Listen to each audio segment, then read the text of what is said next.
good evening. During my 30 years of international mountaineering, I've had the pleasure, or displeasure, of climbing a number of volcanoes. And in 2006, I went to climb Gunung Kerinci in Sumatra, and I got my timing completely wrong. I wonder how many of us in the past have done that before. In love and life, we've got our timing wrong. We've wanted to say hello to somebody, see somebody, meet somebody, impress somebody perhaps. And they've snapped at us and bit and shouted and erupted. And we've not known why. Well, that's what happened to me on Gunung Kerinci. The first year I went, she was erupting massively. Now, I don't mean big fire and flame and lava like we see on the telly sometimes. This was ash clouds. Thousands of tons of ash was being deposited into the jungles below.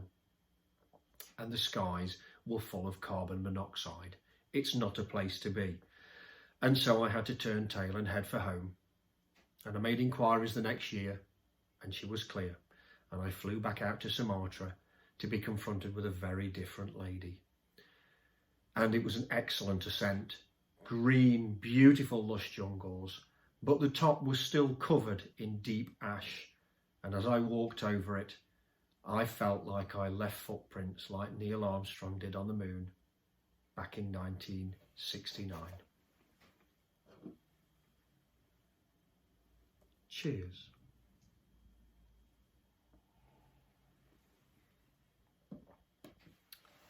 So here's my love letter to Gunung Kerinci. Dear GK, when I first heard of you, I dreamt of a fine, upstanding soul who towered over everyone. Yet, when we first met, you erupted in my face.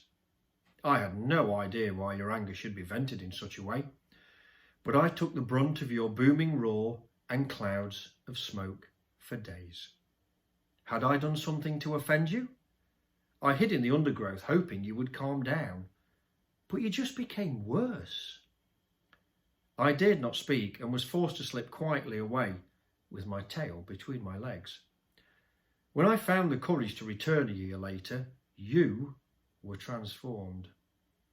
I telephoned ahead to ascertain your mood, and you seemed a lot more settled. The skies were bright above you, and though dense cloud disguised your majesty, I climbed through them to reveal a gentle and perfectly shaped being.